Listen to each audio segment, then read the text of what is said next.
गुलबर्गा के मारूफ खानदान डॉक्टर मकसूद अफजल जागीरदार की जानिब से अफजल खान मेमोरियल ट्रस्ट के बैनर तले वक्फ के मौजू पर मुनक्कदा सेमिनार काफ़ी कामयाब रहा। अंजुमन तरक्की उर्दू हिंद के ऐवान बंदा नवाज में सेमिनार मुनक्किद किया गया था। रिटायर्ड डिस्ट्रिक्ट जज नबी रसूल ममदापुर और सीनियर एडवोकेट महमूद पटेल ने इस सेमिनार से खिताब किया। वहीं मकसूद अफजल जागीरदार ने सेमिनार की सदारत की। नबी रसूल ममदापुर ने वक्फ बाय यूज़र, वक्फ लॉ और जनरल लॉ के दरमियान लिमिटेशन लॉ के निफाज के फ़र्क पर रोशनी डाली। वहीं एडवोकेट महमूद पटेल ने नए कानून में वक्फ बाय यूज़र के नोटिफिकेशन और डी नोटिफिकेशन के तरीक़ेकार पर रोशनी डाली। रिटायर्ड डिस्ट्रिक्ट जज नबी रसूल ममदापुर ने कहा कि मामला चूँकि सुप्रीम कोर्ट में, ऐसे में मुस्लिम फरीक को चाहिए कि सुप्रीम कोर्ट के रूबरू साबित करे कि नया कानून आइन के बुनियादी ढांचे के खिलाफ है। मुस्लिम फरीक को अपना केस, अपना प्रेजेंटेशन मजबूत तरीके से रखना होगा, तभी नए वक्फ एक्ट पर सुप्रीम कोर्ट राहत का फैसला दे सकती है। एडवोकेट महमूद पटेल ने सेमिनार से खिताब करते हुए वक्फ बाय यूज़र के डेफिनेशन को तफसीली तौर पर पेश किया। उन्होंने कहा कि एक दरगाह है तो वहाँ पर सालाना उर्स होता है, संदल माली होती है, ज़ियारत होती है, रोज़ाना फातिहा शरीफ और खिदमत होती है। वहीं आशुर खाना है तो अलम बिठाए जाते हैं। मस्जिद है तो रोज़ाना 5 वक्त पर वहाँ पर नमाज और अज़ा होती है। यही वक्फ बाय यूज़र के लिए सबूत है। सदारती खिताब करते हुए डॉक्टर मकसूद अफजल जागीरदार ने नए वक्फ कवानीन के कई एक सेक्शंस पर सवाल उठाए। बिलखुसूस वक्फ एक्ट के सेक्शन 3 में सर्वे कमिश्नर के इख्तियारात डिप्टी कमिश्नर को दिए जाने को उन्होंने गैर कानूनी करार दिया। एडवोकेट जागीरदार का कहना है कि वक्फ एक्ट का सेक्शन 85 सिविल कोर्ट और रेवेन्यू कोर्ट को वक्फ के मामलात में समाअत करने से बाज रखता है। ऐसे में वक्फ की मिल्कियत का तस्वीर करने के इख्तियारात डिप्टी कमिश्नर को नहीं दिए जा सकते। एडवोकेट जागीरदार ने बताया कि 1995 वक्फ एक्ट में सेक्शन 6 के तहत गजट नोटिफिकेशन 1 साल के अंदर वक्फ बोर्ड को अपना दावा साबित करना था। अब इसको बढ़ाकर 2 बरस कर दिया गया है। नए कानून में लैंड प्रॉपर्टीज का इख्तियार वक्फ बोर्ड को दिया गया है और जबकि अनरजिस्टर्ड वक्फ मॉन्यूमेंट्स के इख्तियारात हुकूमत ने अपने पास रख लिए हैं, जो कि गलत है।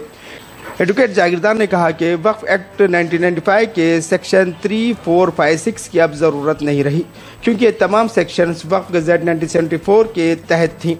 अब जबकि टास्क मुकम्मल हो चुका है और नए प्रॉपर्टीज़ का रजिस्ट्रेशन के लिए सेक्शन 36 मौजूद है। 10 ऐसे अमेंडमेंट लाए ये लोग कि very object of the Waqf Act itself is infructuous. ये बनाए सो इसलिए कि एक हिडन एजेंडा है इसमें कि ये प्रॉपर्टी मुस्लिम्स की property they are aware that highest waqf properties are in India. अब पूरे प्रॉपर्टीज कैसा ये गवर्नमेंट लेना बोल के इनका चैलेंज है। ये 8 अप्रैल 2025 इज द डेडलाइन। अब इससे पहले रजिस्ट्रेशन हुए so properties only be recognised as waqf by user. If not registered, no waqf by user. अभी कहाँ से लाएंगे लोग डॉक्यूमेंट? 400-500 के पैसे, देर इज 400-500 ईयर्स के पहले के document, there is a monument. In spite of that this provision has been inserted. Next, तीसरा, ये inherent rights of the waqf औलाद बोल के सेक्शन 3A(2) में भी एक अमेंडमेंट लाते हैं। इसमें क्या बोलते हैं no, inheritance right of Muslims में भी इंटरफेयर करते हैं। Who are the legal heirs? How they will explain it again the Shariat says who are the legal heirs? Class कौन इसमें हेयर्स आते हैं? If you died without intestate, बगैर will बनाए से बगैर गुजरे तो उनकी प्रॉपर्टी किसको जाना? वक़्फ़, इवन इफ अभी मैं if a Muslim died without making a will, without legal heirs, how the property will go to the community? There is also a provision under the Shariat. ये सब छोड़ के इन्हों क्या करते हैं? इनहेरिटेंस ऑफ लॉ, इनहेरिटेंस में भी इंटरफेयर करते हैं। They have defined it. That is also most dangerous ground. Next, 4th ground is declaring government land as non waqf. This is the major setback for the our community. What they have done is section 3C(1) inserted इस amendment में करते हैं। Any land which is government land, Waqf property right, in spite of it is a Waqf property. If the property is in possession of the government, then it is not Waqf property. It is government property.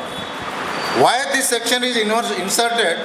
Bijapur में एक पीर पापड़ी खंडायत बोल के दरगाह है, वहाँ का matter went up to Supreme Court. Justice Rajendra Babu bench government के favour में judgement देते कि no it is used by the government from long back, even though it is a Pir Mabri Kandai Dargah and since there are no document authenticity, it is a government property. To take the advantage of that judgment, this section has been inserted. अभी कितने property बगैर inquiry, बगैर following due procedure of law, अभी बीजापुर में एक central jail है, 40 acres land है, मैं भी वही रहता हूँ, मैं भी वो मेरा माय फोर फादर्स कब्रस्तान वही है, 40 एकर्स लैंड है। 1949 में एक ब्रिटिश जजमेंट है कि this 40 acres land belongs to the Muslim people of the Dargah village for kabristan, specific finding and there is a judgement. Hindu और मुस्लिम के बीच में झगड़ा होने के बाद वहाँ एक कॉम्प्रोमाइज डिग्री पास होता है, वो 40 एकर्स में 24 एकर्स लैंड जेल वाले अपने नाम पर जस्ट वन वर्दी, एक वर्दी देते हैं डिस्ट्रिक्ट सेंट्रल ऑफिसर के, हमने 24 एकड़ लैंड होना बोल के, तो government deputy commissioner has diverted 24 acres land from the 40 acres कब्रस्तान टू द जेल अथॉरिटी। अभी पहाड़ी में जेल अथॉरिटी बोल के वो तारे में नाम आता है। When I retired, I filed RTA applications, so they are not giving a proper answers. Under what basis you have changed? My judgment भी produce करे रेवेन्यू सेक्रेटरी को, still they are not giving proper answers. Proceedings से मैं fight कर रहा हूँ, but the thing is how they have taken the shelter of this section.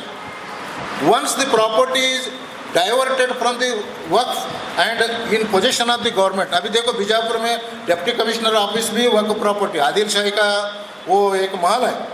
There are so many Bijapur में property, दरगाह की प्रॉपर्टी में गवर्नमेंट के ऑफिस है। स्टिल अभी उसका एड अभी परमानेंटली एक्वायर करके they are diverting our title and possession and our rights over this properties by inserting this section. They have specifically stated that the क्या बोलते states that any government property, even if identified or declared as waqf, any government property are declared by waqf before or after commencement of this act, before or after commencement of this 1925 act, shall not be deemed to be waqf property. नहीं, waqf property नहीं हो, government property. This section, guys, how it will interfere in our property? This is a very strange section they have inserted. Very, very challenging section. Supreme Court also asked this question. How you illegally, being a government, you are in possession of the property, how you will claim it and establish your right by inserting that section? And till today there is no response in their affidavit filed by the central government. अब tribunals के power भी divest किए.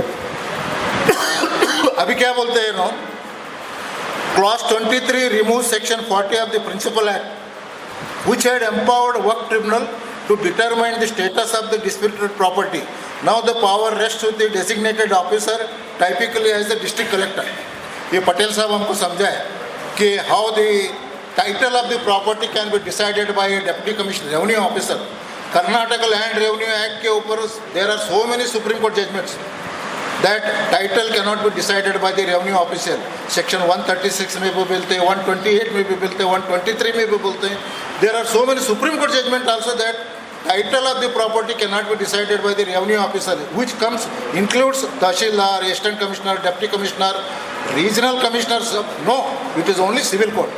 But in this section 3C2, they have specifically inserted a section that a deputy commissioner can determine what is whether it is a work property or not. How a person can get justice from the government official? Civil court का power curtail. In spite of that, they are not doing anything, and there is no discussion in the Supreme Court petition. Only देखना आगे क्या क्या होता है. और एक ये जो सेक्शन 3C2 बोलता है कि deputy commissioner can decide, this violates the principles of natural नेमो जुडिस इन सौसी कॉजा. नो वन कैन बी जज of his own case and revenue government is own. और how can they decide their own case by sitting a deputy commissioner that no, it is a work property, no, it is a civil, it is a revenue property. We cannot expect any justice from this. And now, sixth very important point. Points number 6, extinguishing waqf character of ASI listed sites. अभी ये तो 100% है. There are so many monuments which have been declared as waqf properties even after survey. सर्वे हुआ है, 2 बार सर्वे हुआ है वक़्फ़ के. After survey the property has been identified waqf property. Simultaneously the ASI has declared under 1954 Act that it is a protected monument. Now there are so many properties in India that they are in ASI list and also waqf list. Then which prevails? अभी वक़्फ ASI क्या बोलते हैं?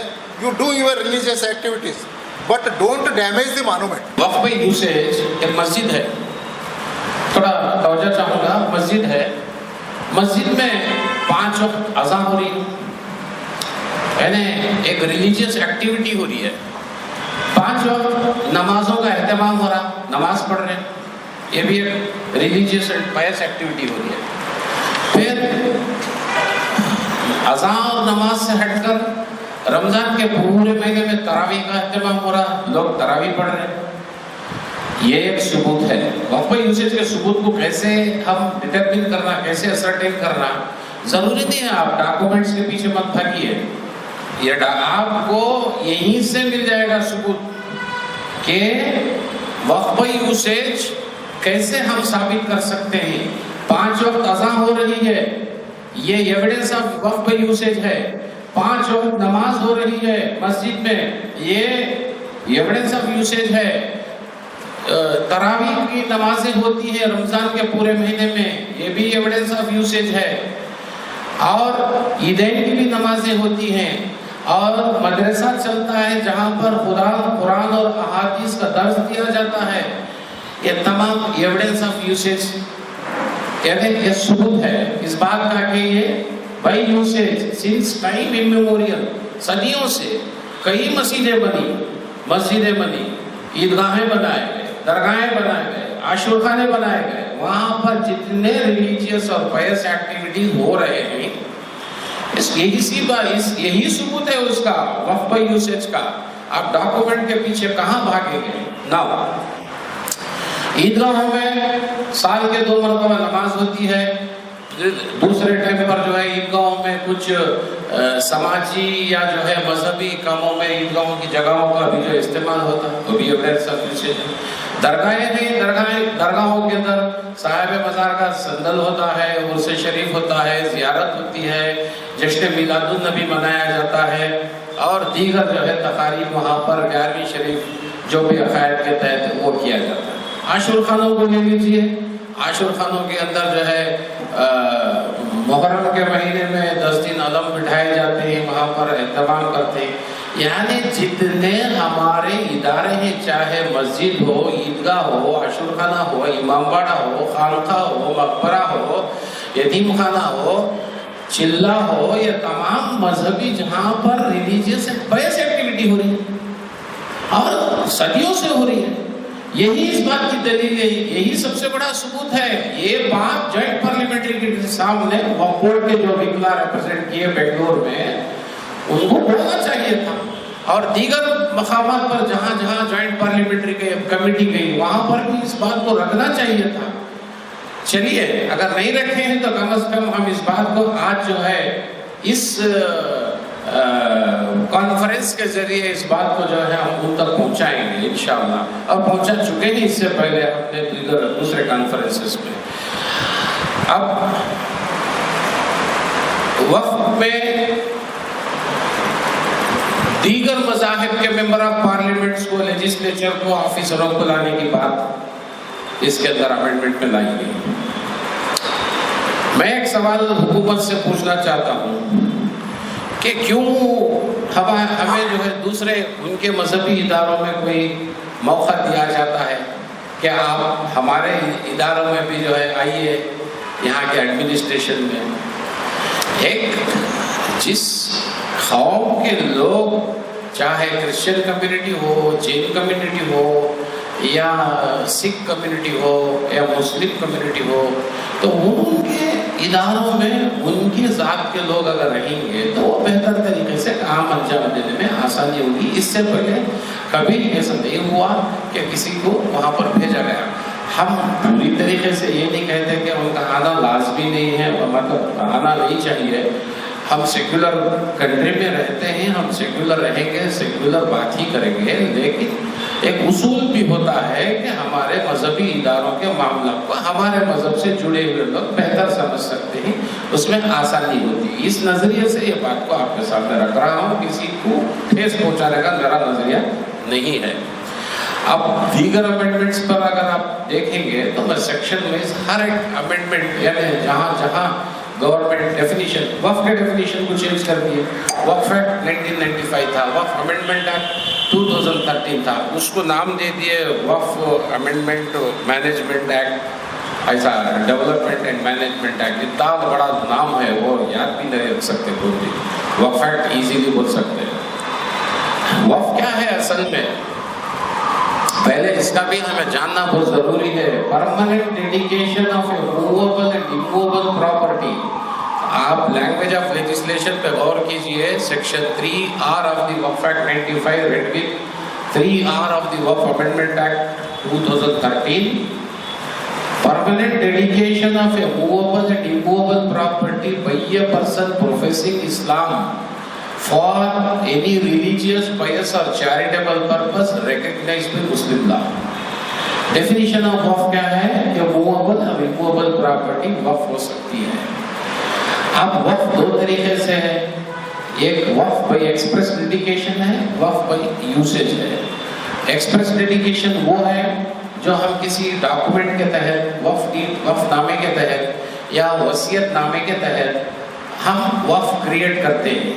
जब भी कोई document देखा जाता है तो पहले प्रियम्बल पर देखते हैं कि प्रियम्बल में इंटेंशन ऑफ द डेडिकेटर क्या है, कहते वो वक्फ कर रहे हैं तो किस पर्पस के, किस मकसद के लिए कर रहे हैं। ये डॉक्यूमेंट के जरिए एक वक्फ क्रिएट होता है। जहाँ डॉक्यूमेंट नहीं है, वो अगर जगह मजहबी या किसी मुकद्दस या किसी खैर खैराती कामों के लिए, चैरिटेबल पर्पस के लिए इस्तेमाल हो गई है, हो रही है, तो वो वक्फ है। एक इम्पोर्टेंट चीज मैं बताता हूँ।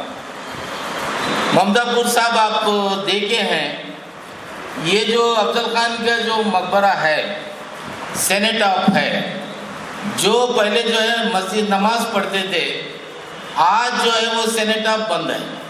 मैं एप्लीकेशन दिया हूँ, दिल्ली तक भी जो बात कर रहा हूँ कि नमाज पढ़ने के लिए मौका देना, क्योंकि जो बनाए हैं उनका मकसद यही है कि नमाज पढ़ाया जाए, तो वो गलत कर रहे हैं बोल के मैं दिल्ली तक जो है आपके बड़े घर, क्या तो वो जो ऑफिसर हैं उनको जो है मैं कंप्लेंट कर रहा हूँ। उनसे भी मैं बहुत बार जो है उनको भी बात कर रहा हूँ।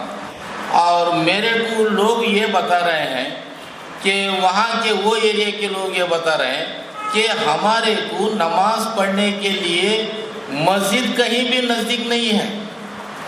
ममदापुर साहब को मालूम है कि अमीनुद्दीन आला दरगाह की जो मस्जिद है, उसके बाद कम से कम जो है आधे किलोमीटर के ऊपर जो है ये अफजल खान की बनाई हुई सेनेट ऑफ है, वो आज तक जो है खाली है। वहाँ पे जानवर फिरते हैं, वहाँ पे औरतें फिरते हैं, वहाँ पे लोग पत्ते खेलते हैं, लेकिन वो सारे चीज़ों को जो है छूट है। नमाज पढ़ने के लिए वहाँ पे पाबंदी है।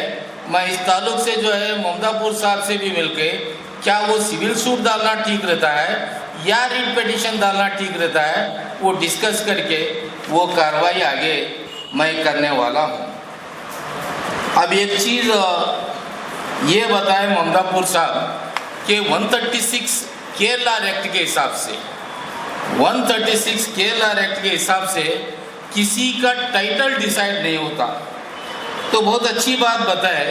तो वैसे में डीसी को इख्तियारात कैसे दिए बोल के मैं एक चीज़ आपको बताना चाहता हूँ, इसी का हवाला देते हुए। Section 85 of the Waqf act bars the jurisdiction of civil court and the jurisdiction of revenue courts अगर ये चीज़ें अगर वक्फ एक्ट में हैं, तुम 85 को निकाले बगैर, डिलीट करे बगैर तुम जो है सेक्शन 40 कैसा डिलीट करते? ये बड़ा इम्पोर्टेंट है। इस चीज़ को भी जो है सुप्रीम कोर्ट में सबमिट करना ज़रूरी है कि जब 85 कंटिन्यूएशन होता है तो सेक्शन 40 की जो है वो डीसी को देने के इख्तियारात नहीं होते, क्योंकि डीसी को जो है देने के लिए जो है सेक्शन 3 में जो कमिश्नर के जो पावर्स बताए गए थे वो पावर्स जो है डीसी को दिया गया है। मैं एक चीज़ और बताता हूँ, घबराने की कोई बात नहीं है। सेक्शन 3 डीसी को इख्तियारात जो सर्वे करने के लिए दिए हैं, आगे क्या इख्तियारात हैं डीसी को? कहाँ वक्फ एक्ट में ये बताया गया है कि डीसी जो है अपने ऑर्डर्स को एग्जीक्यूट कर सकता है? ये कहीं भी नहीं है। और इस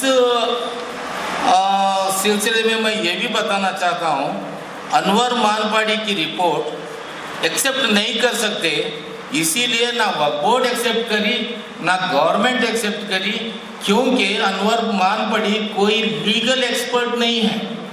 उसकी कोई रिपोर्ट जो है, जो कुछ भी है वक्फ बोर्ड में जो रिकॉर्ड है वो देख के वो सारे चीज़ें करे होंगे बोल के। अब मेरे को एक और इम्पोर्टेंट बात बताना, मैं सिर्फ 10 मिनट में ख़त्म करता हूँ, कि ममदापुर साहब भी हैं और महमूद पटेल साहब भी हैं। मैं एक सवाल करना चाहता हूँ कि section 4, section 5, section 6 of the Waqf Act, उसकी अब क्या ज़रूरत है? ये बड़ा इम्पोर्टेंट है। सेक्शन 4 फर्स्ट लिस्ट जो गैजेट में आ गया वो 1976 में था। That is the first gazette pronounced और published by the state Waqf board. Section 5 list of waqfs, section 6 recovery of properties. ये तीनों सेक्शन जो हैं वो पूरे जो गैजेट नोटिफिकेशन हो गए, गैजेट नोटिफिकेशन के बाद में 1 साल के अंदर ही जो है उसके जो है दायरे में काम करना है। 1 साल हो गया तो जो है लिमिटेशन ख़त्म हो गया। अब गवर्नमेंट जो है क्या होशियारी करी है, 1 साल का जो है 2 साल लिमिटेशन करी है, और 2 साल लिमिटेशन करके ये बोली है कि if any application is filed, this is very important, if any application is filed for condoning the delay, nothing but condoning the delay, the officer can consider 50 साल के बाद।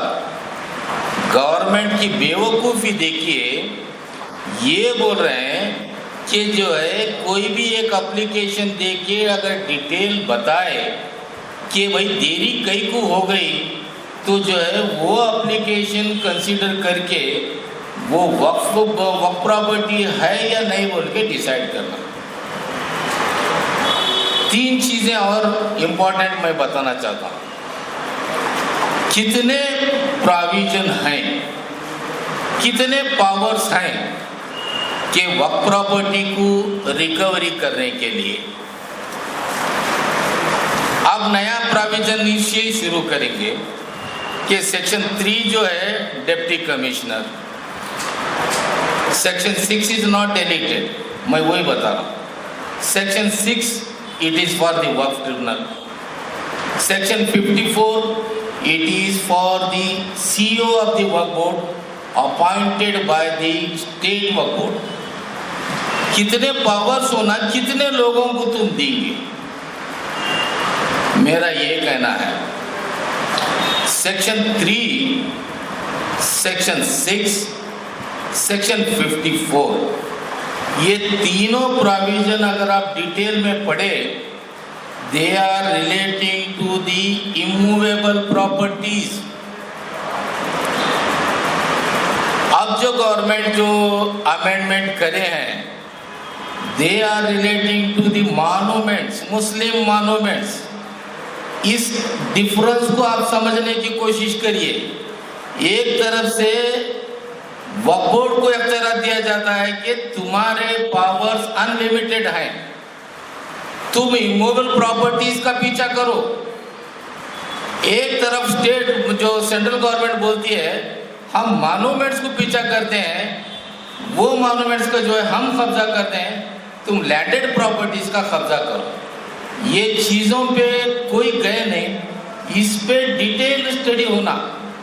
मैं ममदापुर साहब से भी रिक्वेस्ट कर रहा हूँ कि इस पे डिटेल स्टडी होना, और हो सका तो अगले बार फिर से ममदापुर साहब को, फिर से महमूद पटेल साहब को पकड़ के लेकर आना, फिर बताना, फिर एक्सप्लेन करो क्या ये 3 प्रोविजन मुस्लिमों के लिए हेल्पफुल है, क्या डिलीट करना ज़रूरी था, क्या नहीं था। इसके बारे में और एक बार जो है मैं ये करने वाला हूँ। महमूद पटेल साहब हमारे इन्हों तो नहीं है, फहमीद खान साहब, उनको तो मैं चैलेंज कर रहा था सेक्शन 6 लिमिटेशन चले गया बोल के, लेकिन गवर्नमेंट जो जरा थोड़ा ये दिया है कि कंसेशन दिए है कि एक एप्लीकेशन भी फाइल करे तो delay can be condone, that is after 50 years. तो मेरा इस सिलसिले में एक और इम्पोर्टेंट चीज़ आखिरी ये वो है कि 1,80,000 पीर पैगंबर की दोस्तरा हो दिन, ये कहाँ बोला जाता है? 1,80,000 पीर पैगंबर की दोस्तरा हो दिन, ये कहाँ बोला जाता है? मुस्लिम को ये मालूम होना चाहिए। तिंतड़ी मोनेश्वर का जो टेम्पल है आज जो फेमस है, मैं एक हिस्टोरियन के तहत वहाँ पे विजिट कराऊँ, वहाँ पे जाके देखने के बाद में ऊपर जो है सरवर खादरी क्या तो जो है सूफी की गुम्बद है, नीचे जो है मोनेश्वर की टेम्पल है। मैं पूरा गांव फिर के पूछा ये मोनेश्वर कहाँ से आए, कब आए, मोनेश्वर की दोस्ती ये सूफी सी कैसा थी, यहाँ पे कैसा जगह जो है अपने बना ली, कोई भी नहीं बताए। मोनेश्वर कौन है क्या है कोई नहीं बताए। तो मेरा ये कहना है कि हमारी गलतियाँ, जैसा ममदापुर साहब बोले कि हमारे गलतियों की वजह से कई जो मॉन्यूमेंट्स हैं हम जो है वो हाथ धो के बैठे हैं। अब हमारे को वक्त है, गवर्नमेंट ये काम करिए, हमारे को ज़रा जो है एक इंजेक्शन दी बोले सरकार है कि भाई तुम्हारे पुराने जितने भी मॉन्यूमेंट्स हैं उसको जो है तुम जो है कब्जा लो बोल के। अब गवर्नमेंट इतना बोली कि डीसी को इख्तियार दी तो मामला ख़त्म नहीं हुआ। A person can not be evicted without due process of law, ये ममदापुर साहब तो अच्छा जानते हैं। तो इतना आसानी से जो है वहाँ एक्ट पास हो गया, यहाँ बुलडोजर लगा के जो है तुम इमारतों को गिरा दें, ये बात होने वाली नहीं है। तो मेरा ये रिक्वेस्ट है, जैसा ममदापुर साहब बोले कि हमारे को एक कमेटी करना ज़रूरी है, हम जो है ये मीटिंग करना, ये जो है एहतजाज करना, उससे बेहतर कि हम मीटिंग करके हमारे गुम्बद कहाँ पे खाली हैं, हमारे गुम्बदों का रजिस्ट्रेशन क्यों नहीं हुआ, हमारे गुम्बदों का रजिस्ट्रेशन करने के लिए हम क्या करना चाहिए, ये सारे चीज़ें देखना है। चांद बीबी की जो इमारत है वो एसआई डिपार्टमेंट में है। चांद बीबी इमारत का जो रिपेयरिंग करने के लिए मैं छुप के बैठना पड़ता था। हमारे अफजलपुर से बच्चे लोगों को वो इमारत की जो है मरम्मत करा हूँ 8 दिन तक छुप छुप के करना, सज्जादे साहबों से डरना बोले सर की बात, हमारे इसमें है तुम कैसा करते बोल के, ये सारे चीज़ें जो है हम देखना है। और एक आखिरी बात ये है, वक्फ बाय यूज़र जिस तरीके से हम समझ रहे हैं, जिस तरीके से लिखा गया है सेक्शन 3 के बारे में, the removal of this provision section 3 does not affect registered waqf just because they are not having waqf deed. क्या मतलब है इसका कि ये प्रोविजन निकालने की वजह से रजिस्टर्ड वक्फ को इफेक्ट नहीं होता। तो मेरा ये कहना है कि वक्फ एक्ट ही अब अच्छा नहीं पड़े, सेंट्रल गवर्नमेंट अच्छा नहीं पड़ी, हमारे जो ये है नुमाइंदे हैं वो भी नहीं पड़े। वक्फ एक्ट में रजिस्टर्ड वक्फ, अनरजिस्टर्ड वक्फ दो हैं। वक्फ यूजर थर्ड कैटेगरी आती है, अनरजिस्टर्ड वक्फ है। तो तुम्हारी होशियारी है कि सेक्शन जो 87 ऐड करे तुम, unregistered waqf, there is no suit appeal against unregistered waqf बोल के। ये तुम्हारी होशियारी। क्या रहमान खान साहब गए, सारे लोग हमारे जाके अनरजिस्टर्ड वक्फ के बारे में सूट और अपील मेंटेन नहीं होता बोल के ऐड करने वाले हमारे लोग 2013 में फिर उसको निकाले। 2013 में अगर निकाले तो अनरजिस्टर्ड वक्फ जो है फिर से जो है रजिस्ट्रेशन करना था। 2013 से जो है 2025 तक, 8/4/2025 तक तुम खामोश रहे। सारा तुम ऑब्जेक्शन देखो कि तुम्हारे को 40 साल से जो मौका दिए थे तुम नहीं करे। नहीं करने की वजह से हमारे को ये प्रोविजन इंसर्ट करना पड़ रहा है बोल के सेंट्रल गवर्नमेंट वाले लिखे हैं। तो हमारे सारे चीज़ें गलती हैं। तो इसको हम सुधारना कैसा, क्या तरीके से हम कमेटी बनाना, कितने मॉन्यूमेंट्स हमारे पास ऐसे बचे हैं, कितने मॉन्यूमेंट्स की रिपेयरिंग होना चाहिए, क्या हम खुद रिपेयरिंग कर सकते हैं बोल के मैं गवर्नमेंट को लिखा था कि चांद बीबी मॉन्यूमेंट का मकबरा है उसका मैं खुद अपने पैसों से रिपेयरिंग करके देता हूँ बोल के। आप कोई भी जाके देखो, चांद बीबी मकबरे के जो पत्थर है वो पुड़ी होते जा रहा है, नरम ऐसा हो गया है कि तुम हाथ लगाए तो जो है मट्टी आती बोले सरकार।